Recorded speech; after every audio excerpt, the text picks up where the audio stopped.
Assalamualaikum warahmatullahi wabarakatuh. Selamat siang teman-teman Ruda TPM. Berjumpa kembali dengan Ruda TPM Family and the City Channel di Kota Jakarta. Siang ini tanggal 12 Desember 2024 sekitar pukul 13 ya teman-teman. Ruda TPM berada di sekitar halte BRT Balai Kota di Jalan Medan Merdeka Selatan, Jakarta. Nah, ada kabar gembira ya teman-teman di 1-2 hari ini. Nah, terkait dengan Transjakarta ya teman-teman, Electronic Vehicle atau EV, bus terutama ya, Transjakarta kini sudah bertambah populasinya ya.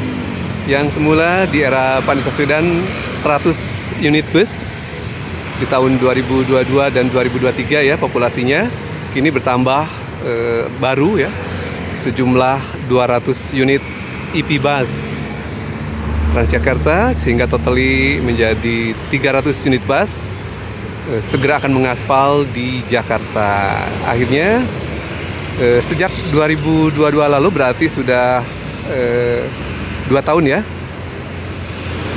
bahkan mungkin akan 3 tahun. 2022, 2023 dan 2024 sudah hampir 3 tahun. Transjakarta mengoperasikan electric bus di jalur non BRT, yaitu jalur yang menggunakan halte pemberhentian di kiri jalan. Nah, dengan cirinya bahwa unit Transjakarta tersebut menggunakan low deck atau deck rendah ya, sehingga bisa dijangkau oleh pelanggan atau penumpang dari sisi jalan tanpa menggunakan halte tinggi ya teman-teman. Nah, di Selasa yang lalu tanggal 10 Desember 2024 Transjakarta melaunching 200 unit bus elektrik khusus untuk koridor atau BRT, bus raya terpadu, yaitu menggunakan halte yang berada di tengah ya teman-teman. Seperti yang Ruda TPM lihat saat ini adalah halte BRT, yaitu halte bus raya terpadu yang berada di tengah atau median jalan menggunakan koridor. Ada 14 koridor kalau tidak salah di Jakarta ya, yang sudah ada. Di samping non koridor yang mungkin ratusan jumlahnya rutenya ya, yang berada di kiri jalan.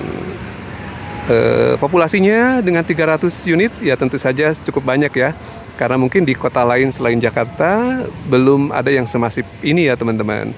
Jadi Jakarta menjadi pionir penggunaan transportasi massal menggunakan electric bus di era Pak Anies Baswedan, yaitu sebuah perjalanan yang panjang dari tahun 2018 ya rintisannya, melalui pra-uji coba, melalui uji coba, lalu diaplikasikan di tahun 2022 secara komersial melalui pengadaan 100 unit bus listrik yang pengadaannya bertahap ya, karena waktu itu suppliernya tentu saja dari industri di China ya, menggunakan ATPM atau Ageng Tunggal Pemkang Merah yang berada di Indonesia.